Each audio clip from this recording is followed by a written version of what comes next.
Welcome to exam विवेचना। तो दोस्तों, जैसा कि आप लोगों को पता है, आज हिमाचल प्रदेश में एलटी टेट की परीक्षा को कंडक्ट किया गया था। इसी के तहत हमने इसका पहला भाग कंप्लीट कर लिया है। ये दूसरा भाग है, इसमें भी हम इसके सारे के सारे जो हिंदी लिटरेचर के प्रश्न थे उन्हें हम देखेंगे। ठीक है, तो वीडियो को शुरू करने से पहले आपको बता देता हूँ, अगर जिसने भी परीक्षा दी थी तो उनको ये वीडियो ज़रूर शेयर करना, ताकि उन्हें सही प्रश्नों के उत्तर मिलते रहें। ठीक है, बाकी देखिए, शुरू में ही बता देता हूँ, हमारी टीम के द्वारा भी एलटी टेट के लिए बैच शुरू किया गया था। अधिक बच्चे नहीं थे, कम ही बच्चे थे, परंतु जिन्होंने भी बैच ज्वाइन किया था उन्हें कहता हूँ, ये देखिए, जो 120 के आसपास प्रश्न आए थे इस परीक्षा में। ठीक है, मैं ना बोल के गारंटीड कह सकता हूँ कि 110 से 115 प्रश्न जो हमने लेक्चर आपको दिए थे उन्हीं से आए थे। इक्का दुक्का लगभग 5 प्रश्न के आसपास होंगे जो हमने नहीं करवाए होंगे, बाकी सारे के सारे 110 से 15 प्रश्न आए थे जो हमारे ऑनलाइन बैच से जुड़े हुए थे, उनसे ये प्रश्न पूछे गए थे। ठीक है, तो बड़ा अच्छा लगा मुझे ये प्रश्न पत्र देखकर कि ज़्यादा हार्ड नहीं था, जो हमने पढ़ाया था वहीं से आया था। अगर हार्ड भी होता तो जो बच्चे हमारे साथ एनरोल हुए थे वो उनको क्रैक कर लेते। ठीक है, इसी जो अभी यहाँ पर आज परीक्षा हो गई है, कुछ दिनों के पश्चात हमारा न्यू बैच शुरू होने वाला है एलटी टेट का। अगर आप लोगों ने जिन्होंने परीक्षा दी है उन्हें लगता है कि हमारा ये एग्ज़ाम अच्छा नहीं हुआ है, आप एनरोल होना चाहते हैं न्यू एलटी टेट के बैच में, तो यहाँ पर आपको नंबर बता देता हूँ। ये व्हाट्सएप नंबर दिया गया है, 76 500 17 294। इस पे व्हाट्सएप करिए, और एल टी टेट की कोई भी क्वेरी हो, अगर आप न्यू बैच में एनरोल होना चाहते हैं, अगर आपको पता चलता है कि आपकी परीक्षा अच्छी नहीं हुई, आपको लगता है कि आंसर की चेक करने के पश्चात आपका टेट नहीं हो रहा होगा, तो आप अवश्य हमारे जो बैच में एनरोल होइएगा। आपको हम बेहतर से बेहतरीन स्टडी करवाएंगे वहाँ पर। ठीक है, तो चलिए अधिक समय न लेते हुए शुरू करते हैं लेक्चर को। पीडीएफ इत्यादि के लिए आप हमारे टेलीग्राम और व्हाट्सएप ग्रुप के साथ जुड़िएगा, वहाँ पर आपको पीडीएफ सेंड कर दूंगा। फेसबुक पेज भी हमारा है, उस पर भी आप अपनी प्रतिक्रिया दे सकते हो। अधिक समय नहीं लेंगे, शुरू करते हैं प्रश्न पत्र को। कबीरदास का जन्म कब हुआ था? 1398 में। सूरदास, चलिए सीक्वेंस से करेंगे। विपात्र किस विधा की रचना है? तो जो विपात्र है ये उपन्यास विधा की रचना है। रामचरितमानस में कुल कितने कांड हैं? 7 कांड हैं। सूरदास के गुरु का क्या नाम था? सूरदास के गुरु का नाम क्या था? बल्बाचार्य। जो विट्ठलनाथ थे, ये इनके पुत्र थे बल्बाचार्य के, और विट्ठलनाथ ने अष्टछाप की जो बैठक थी उसे शुरू किया था। ये सारे के सारे प्रश्न हमने डिस्कस किए हुए हैं, ऐसा एक भी प्रश्न नहीं बताऊंगा, जो होंगे वो बताऊंगा कि हमने डिस्कस नहीं किए थे। रसखान किस जाति से संबंधित थे? ये भी हमने आपको बताया था। ये जाति से तो मुसलमान थे, पठान मुसलमान थे ये, परंतु इन्होंने हिंदू धर्म, भगवान श्री कृष्ण की भक्ति में ये लीन हो गए थे। बिहारी सतसई में कुल कितने दोहे हैं? तो बिहारी सतसई में जो दोहों की संख्या है 719। घनानंद किस काल के कवि हैं? तो जो घनानंद है, ये आपको मैंने बार बार बताया था, घनानंद रीतिकाल के कवि हैं। रीतिकाल के भी अंतर्गत रीति मुक्त काव्य धारा की। यामा किसकी रचना है? छोटा कर देते हैं। यामा किसकी रचना है? यामा है महादेवी वर्मा की रचना। नाटक जारी है किसकी कृति है? तो जो नाटक जारी है ये लीलाधर जगूड़ी की रचना है, लीलाधर जगूड़ी। फिर अगला प्रश्न है, सरस्वती पत्रिका किस काल की है? तो जो सरस्वती पत्रिका है ये है आपकी आधुनिक काल की। किस काल की? आधुनिक काल की। आधुनिक काल के अंतर्गत भी जो मेन योगदान दिया था इसने, ये द्विवेदी युग में दिया था। नाथों की कुल संख्या कितनी है? नाथों की संख्या 9 है, सिद्धों की 84 है। कठिन काव्य का प्रेत किस कवि को कहा जाता है? तो जो कठिन काव्य का प्रेत कहा जाता है केशवदास जी को। शब्दार्थों सहितो काव्यम बहामा की पंक्ति है। गोदान उपन्यास का नायक कौन है? तो जो गोदान उपन्यास का नायक है तो ये होगा होरी। और किसका उपन्यास है? प्रेमचंद का उपन्यास। मेरे पास जो सीरीज़ है ये है ए सीरीज़, अपने हिसाब से बाकी सीरीज़ भी आप मिला सकते हो। यहाँ पर मैं आपको 120 के 120 प्रश्न करवाऊँगा। अष्टछाप की स्थापना किसने की थी? अभी ऊपर मैंने बताया था, जो अष्टछाप की स्थापना ये विट्ठलनाथ के द्वारा की गई थी। फिर प्रश्न है, बेदिन किसका उपन्यास है? विधा याद रखिए, उपन्यास विधा की है, और निर्मल वर्मा की का ये उपन्यास है वेदिन। फिर है हिंदी का प्रथम कवि किसे माना जाता है, तो हिंदी का प्रथम कवि सरहप्पा को माना गया है अधिकतर विद्वानों के द्वारा, तो सही विकल्प यहाँ पर सी होगा। हिंदी की प्रथम रचना देवसेन की होगी श्राप का चार, 17 का यहाँ सी। अगला है 18 भर्तमुनि ने किस ग्रंथ की रचना की है, तो जो भर्तमुनि थे इनके द्वारा नाट्यशास्त्र की रचना की गई थी, तो बी यहाँ पर सही विकल्प हो जाएगा। अगला प्रश्न देखिए, कामायनी पर जयशंकर प्रसाद को कौन सा पुरस्कार मिला, तो जो कामायनी महाकाव्य है इसके लिए जयशंकर प्रसाद को मंगला प्रसाद परितोषण जो पुरस्कार है ये दिया गया था।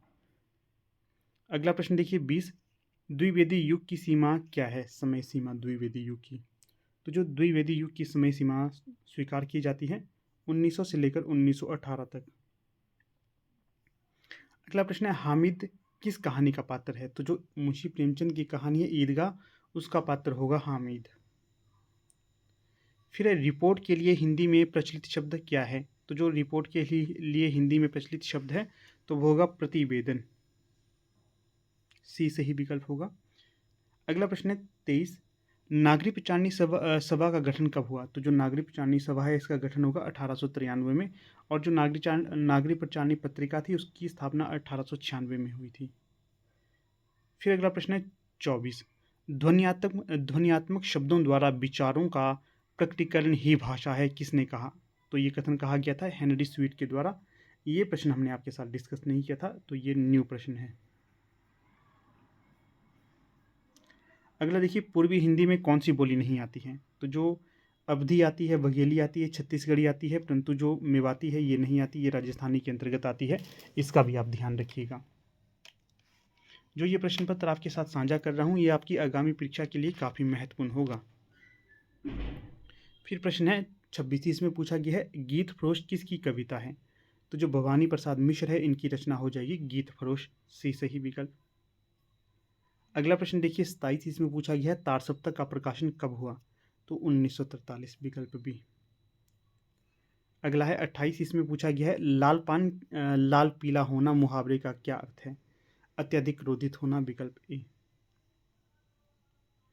फिर प्रश्न है 29 नहीं पराग नहीं मधुर मधु जो पंक्ति है ये किसके द्वारा कही गई थी, बार बार ये कहा गया था फिर भी बच्चों ने गलत कर दिया है, ये प्रश्न बिहारी की पंक्ति है। ये राजा जयसिंह के लिए इन्होंने ये पंक्ति कही थी जब वो अपनी साम्राज्य को छोड़कर सुरा सुंदरी में व्यस्त हो गए थे, उस समय ये पंक्ति कही थी उन्होंने।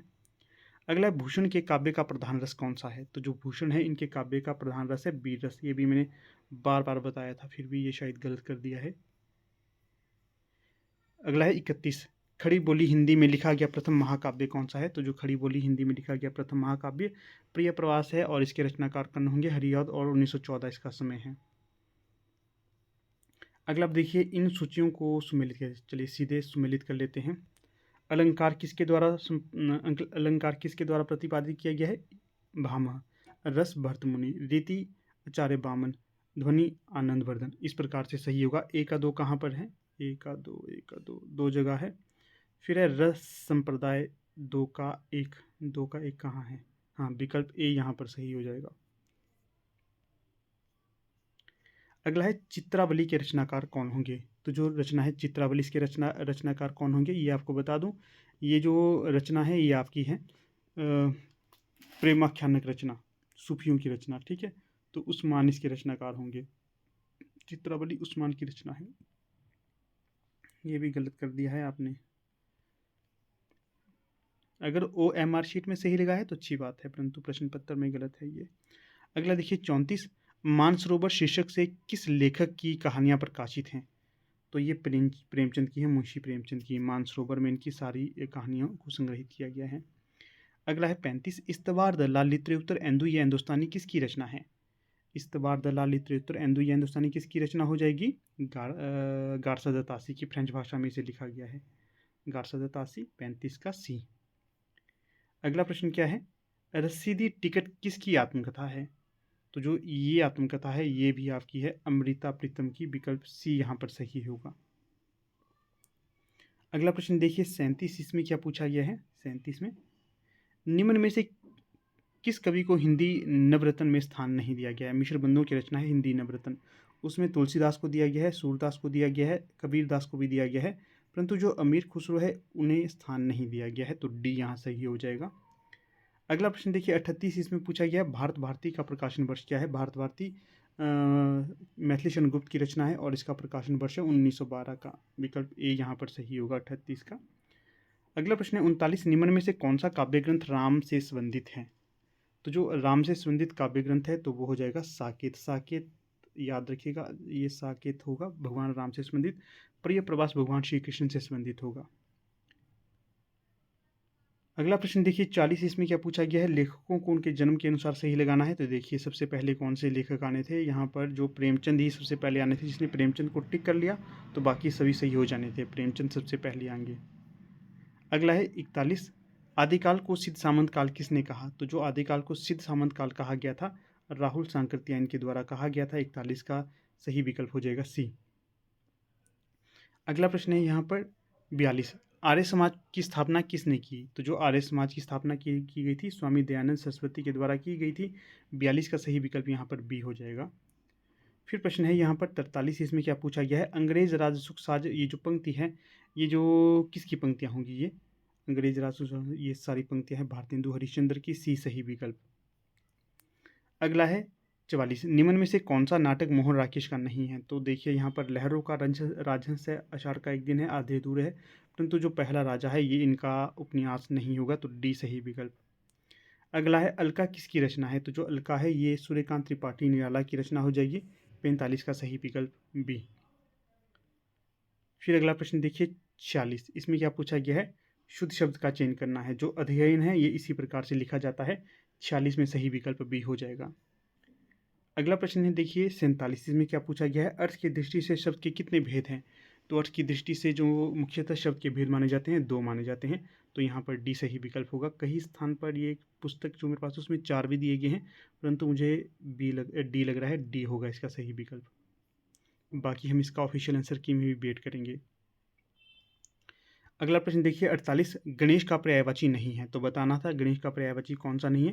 तो जो भद्रा है ये गणेश का पर्यायवाची नहीं होता है। गाय का पर्यायवाची होता है ये विनायक, गजानंद, मूषक वाहक, ये सारे के सारे गणेश के पर्यायवाची होंगे।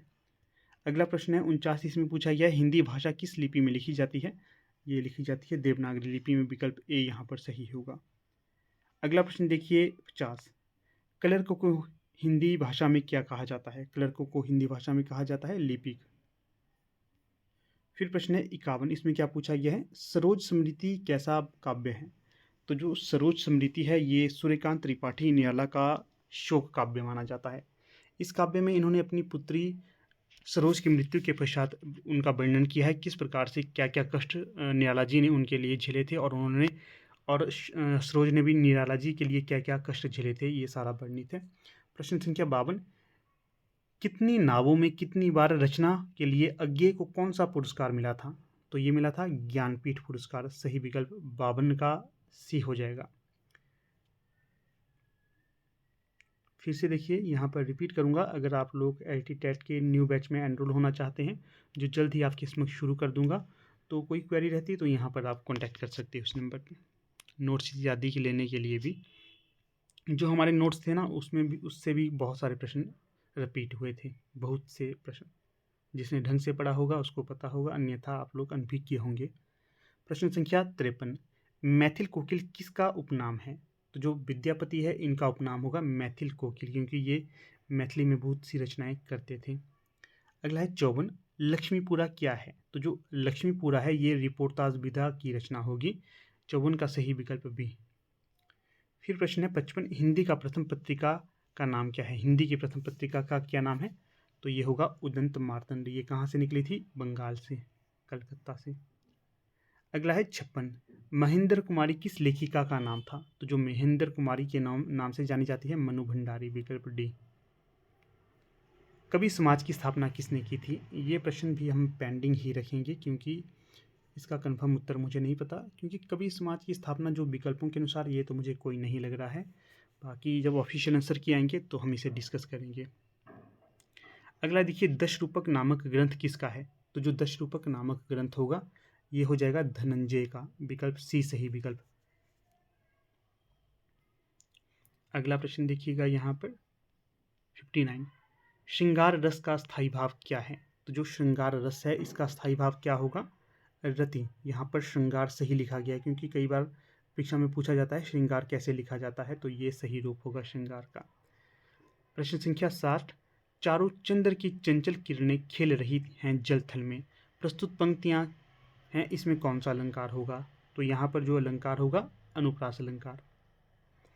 अगला देखिए 61, कौन सा ऐसा छंद है जिसके प्रथम और तृतीय चरण में 13-13 मात्राएं एवं द्वितीय और चतुर्थ चरण में 11-11 मात्राएं होती हैं? तो ये होगा दोहा। दोहा विकल्प बी। फिर अगला प्रश्न क्या है यहाँ पर, पेरीहिप्सुस ग्रंथ किसका है? तो ये लोंजाइनस का है, पेरीहिप्सुस ग्रंथ डी। फिर एक क वर्ण का उच्चारण स्थान क्या है? तो जो क वर्ण का उच्चारण स्थान है कंठ, विकल्प ए यहाँ पर सही होगा।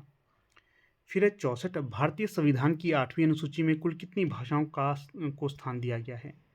तो ये दिया गया है 22, तो सही विकल्प यहाँ पर डी हो जाएगा। अगला प्रश्न है, कलाधर किसका उपनाम है? तो जो कलाधर उपनाम से रचना करते थे तो जयशंकर प्रसाद, डी सही विकल्प। अगला प्रश्न देखिए 66, छायावाद स्थूल के प्रति सूक्ष्म का विद्रोह है, ये किसने कहा है? तो जो ये कथन कहा था ये डॉक्टर नगेंद्र के द्वारा कहा गया था, तो बी सही विकल्प हो जाएगा यहाँ। अगला प्रश्न देखिए 67, इसमें पूछा गया है राम की शक्ति पूजा कविता का प्रकाशन कब हुआ? तो जो ये कविता है इसका प्रकाशन हुआ था 1936 में, निराला की ये कविता हो जाएगी, सूर्यकांत त्रिपाठी निराला। अगला प्रश्न है, इसमें क्या पूछा गया है? तो यहाँ पर पूछा गया है मुक्त छंद के प्रवर्तक किसे माना जाता है? तो जो मुक्त छंद के प्रवर्तक के तौर पर जाने जाते हैं सूर्यकांत त्रिपाठी निराला, विकल्प ए यहाँ पर सही हो जाएगा।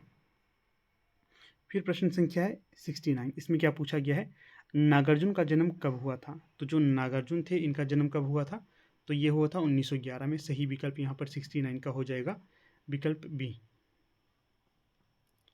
इसके पश्चात अगला प्रश्न देख लेते हैं हम, नेता नहीं नागरिक चाहिए किसका निबंध होगा? पहले तो ध्यान रखिएगा ये निबंध विधा की रचना है, नेता नहीं नागरिक चाहिए किसका होगा? ये रामधारी सिंह दिनकर का, विकल्प डी यहाँ पर सही हो जाएगा। अगला प्रश्न है, प्रपद्यवाद को दूसरे किस नाम से जाना जाता है? तो जो प्रपद्यवाद है इसका दूसरा नाम है नकेनवाद, 71 का सही विकल्प यहाँ पर हो जाएगा सी, नकेनवाद। फिर प्रश्न संख्या 72 देखिए, गज़ल किस भाषा का शब्द है? तो जो गज़ल है ये किस भाषा का शब्द हो जाएगा? उर्दू भाषा का शब्द। तो यहाँ पर ये आप इसमें करेक्शन करिए, जो गज़ल है ये उर्दू भाषा का नहीं है, अरबी भाषा का है, सी अरबी भाषा का है गज़ल, ठीक है। अगला है 73, रानी केतकी की कहानी किसकी रचना है? रानी केतकी की कहानी इंशा अल्लाह खां की रचना होगी, 73 का सही विकल्प यहाँ ए हो जाएगा। फिर प्रश्न है 74, ओम जय जगदीश हरे आरती किसके द्वारा रचित है? श्रद्धा राम फिलौरी के द्वारा। सारे के सारे प्रश्न दोस्तों रिपीटेड है, ठीक है, रिपीटेड। रूपक के कितने भेद माने जाते हैं? तो रूपक के माने जाते हैं 10 भेद।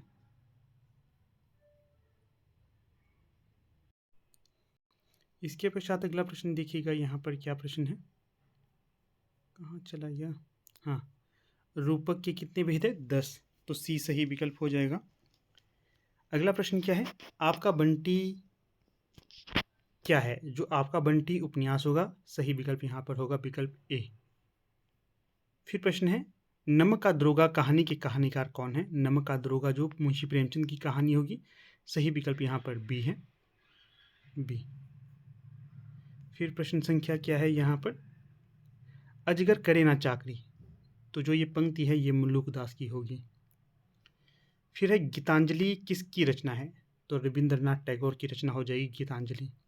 घासीराम कोतवाल नाटक किसका है? विजय तेंदुलकर का। फिर प्रश्न संख्या है यहाँ पर 81, विप्लव गायन किसकी कविता है? विकल्प ए। कथकली किस राज्य का लोक नृत्य है? केरल। कुंजू चंचलो ये चंबा से संबंधित है, विकल्प डी। फिर है नचिकेता, जो ये कविता है कुंवर नारायण की, विकल्प ए। फिर क्या है 85, केदारनाथ सिंह का जन्म कब हुआ था? तो जो केदारनाथ सिंह है इनका जन्म हुआ था 1934 में, विकल्प ए यहाँ पर सही हो जाएगा, 1934। इन्हीं का जो आगे इनकी कविता भी होगी, हाँ कविता भी इनकी है, तो ये भी आपको बता देता हूँ। केदारनाथ सिंह को अकाल में सारस काव्य में के लिए कौन सा पुरस्कार मिला था? साहित्य अकादमी पुरस्कार 86 का बी। फिर है अज्ञे का पूरा नाम, बार बार बताया है आपको इनका पूरा नाम, आपको याद होना चाहिए ये नाम। ये जो कविता है अगला 88, कालिदास सच सच बतलाना इंदुमती के मृत्यु शोक पर अजरोया या पंक्तियां किस कविता से ली गई है? कालिदास कविता से, विकल्प ए। फिर है साहित्य लहरी की रचना किसने की? ये की आपकी सूरदास के द्वारा। शेष महेश गणेश दिनेश, जो ये पंक्तियां हैं ये रसखान की होंगी। फिर अगला प्रश्न देखिएगा यहाँ पर 91, चंद्रयान चंदायन, चंद्रयान क्या लिखा है इन्होंने? चंदायन होना था यहाँ पर, ये किसकी रचना हो जाएगी चंदायन? तो चंदायन हो जाएगी मुल्ला दाऊद की रचना, तो विकल्प ए यहाँ पर सही विकल्प होगा। पद्मावत किसकी रचना है? पद्मावत जायसी की रचना है, मलिक मोहम्मद जायसी। फिर हरिवंश राय बच्चन की रचना कौन सी है? तो हरिवंश राय बच्चन की रचना हो जाएगी मधुशाला, मधुबाला, मधुकलश, ये तीनों। कबीर द्वारा रचित ग्रंथ का क्या नाम है? बीजक। इसमें इनकी वाणी को संकलित किया गया है, 3 भागों में है ये। कविता हमारे परिपूर्ण क्षणों की वाणी है, ये सुमित्रानंदन पंत के द्वारा कहा गया था। तमस किसका उपन्यास है? तो जो भीष्म सहानी है इनका होगा तमस उपन्यास, ये सांप्रदायिकता पर आधारित उपन्यास है। अगला प्रश्न है 97, स्केच का पर्याय क्या है? तो स्केच का पर्याय होता है रेखाचित्र, विकल्प सी सही है। अंगद का पाँव किस प्रकार की रचना है? तो जो अंगद का पाँव होगा ये निबंध रचना है, निबंध विधा की रचना होगी, विकल्प ए सही है। फिर अगला जो प्रश्न है यहाँ पर झूठा सच उपन्यास के लेखक कौन होंगे? यशपाल, 2 भागों में है ये। मुख से निकली हुई सार्थक ध्वनि को शब्द कहा जाता है, विकल्प बी सही होगा। फिर है 101, आधुनिक युग की मीरा किसे कहा जाता है? महादेवी वर्मा को। दक्षिण भारत की मीरा किसे कहा जाता है? ये आप बताइएगा। 102, हीरामन तोता किस ग्रंथ का पात्र है? हीरामन तोता पद्मावत का पात्र होगा, विकल्प बी सही है, जायसी की रचना है ये। फिर प्रश्न है 103, सत्यवती कथा किसकी रचना है? ये ईश्वरदास की रचना हो जाएगी। अगला प्रश्न देखिए 104 में पूछा गया है असत्य युग्म कौन सा है यहाँ पर? तो देखिए अज्ञे कलगी बाजरी की सही है, नागार्जुन अकाल और उसके बाद सही है। एक रंग का राग, ये मुक्तिबोध की रचना सही है। शमशेर बहादुर सिंह की रचना नहीं होगी, कालिदास, विकल्प डी यहाँ पर संगत होगा। अगला है आरोही क्रम में लगाना था, यहाँ पर जो हम आरोही क्रम में कालों को लगाएंगे तो विकल्प ए सही होगा। सबसे पहले भारतेंदु युग, फिर द्विवेदी युग, फिर छायावाद और अंत में प्रयोगवाद, विकल्प के अनुसार सही होगा विकल्प ए। अगला प्रश्न है 106, रीतिकाल को कलाकाल किसने कहा? तो जो रीतिकाल को कलाकाल कहा गया था डॉक्टर रमाशंकर शुक्ल रसाल के द्वारा। अगला प्रश्न देखिए 107, इसमें पूछा गया है कौन सा कवि रीति मुक्त काव्यधारा से संबंधित नहीं है? तो जो रीति मुक्त काव्यधारा से संबंधित नहीं होगा विकल्प के अनुसार तो वो होगा विकल्प डी बिहारी। आलम, घनानंद, बोधा, ये तीनों तो हैं। सुख सागर तरंग किसकी रचना है? तो देव की रचना हो जाएगी सुख सागर तरंग। इसके पश्चात है 109, इसमें पूछा गया है सही युग्म का चयन करना है। तोड़ती पत्र कविता विधा की रचना है। दुर्दशा उपन्यास नहीं है। भारत दुर्दशा गोदान उपन्यास है। पल्लव जो कविता है ये भी। बिसलदेव रासो किसकी रचना है? तो नरपति नाला की रचना हो जाएगी। हाँ, नरपति नाला की। 110 का जो सही विकल्प कौन सा होगा? तो ये जो आपको बताया मैंने दलपति विजय की, नरपति नाला नहीं दलपति विजय की, दलपति विजय की होगी, ये विकल्प ए सही होगा 110 का। वापसी कहानी किसकी है? तो उषा प्रियंवदा की है ये वापसी कहानी, विकल्प ए सही है यहाँ पर। इसके पश्चात अगला प्रश्न देखिएगा, अगला प्रश्न क्या है? अगला प्रश्न आ जा,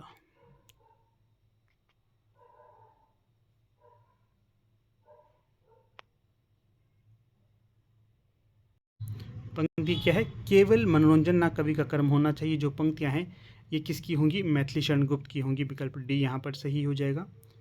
कुंडलिया छंद में कितनी मात्राएं होती हैं? 24 मात्राएं होती है, विकल्प ए। अंधा युग के रचनाकार कौन है? धर्मवीर भारती है अंधा युग के रचनाकार, विकल्प बी। फिर प्रश्न संख्या क्या है अगला?